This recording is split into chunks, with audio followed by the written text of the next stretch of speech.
Hey guys, JoshSundquist here. I just found out that my grandfather passed away this morning.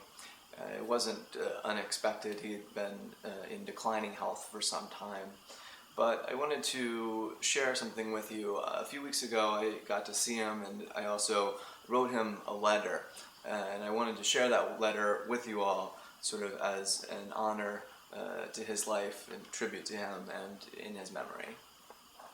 I called him Papa. Dear Papa, they say that in this life we stand on the shoulders of those who have come before us. Whatever we accomplish, we do so starting on the foundation of their support, their example, and their love. And that's one reason why all you have accomplished in your life is so remarkable. Growing up without a father, having to support your family financially while you were only in high school, you were not given the advantages that many, including myself, are granted early in life. And yet, despite these obstacles, you have lived a full and accomplished 92 years, years that have left behind a tremendous legacy. When I think of you, many words come to mind. Words like duty, honor, commitment, loyalty, persistence, and courage. But the phrase that most readily describes the impact you've had on my life is that you make me want to believe.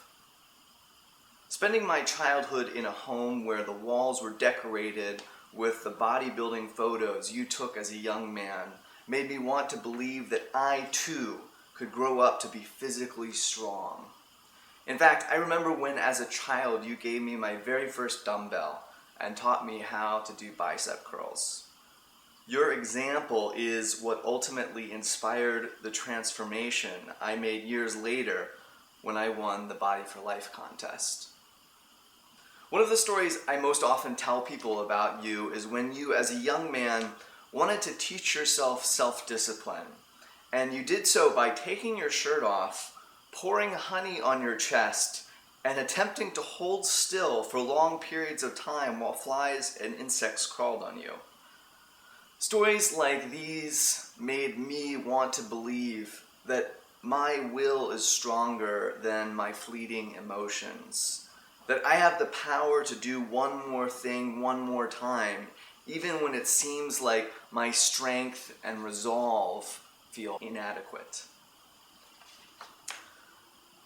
I had the opportunity to see you compete in the Senior Olympics several times. And I also got to go to the gym and work out with you as you lifted weights in your 80s and even in your 90s. Seeing your level of activity in the face of a serious physical obstacle, namely old age, makes me want to believe that I too can remain active as I age, despite the physical obstacle that I was left with as a result of my battle with cancer. And the way you cared for Nana during those years that she battled Alzheimer's makes me want to believe that lifelong love really does exist, that a marriage can hold together to the very end by the bonds of its love, even in literally the worst of circumstances. Finally, the way you lived your life and the way you practiced your faith makes me want to believe that heaven must be a real place, because I couldn't stand to live in a world where a person like you doesn't go there as a result. Because I couldn't stand to live in a world where a person like you doesn't go there as a reward for all he has given during his years on earth.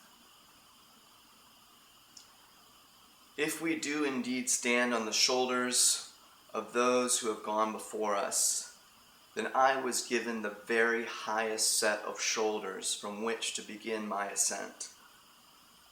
I have been given the advantage of a Herculean legacy, the example and memories of a man who was and is a giant in every sense of the word.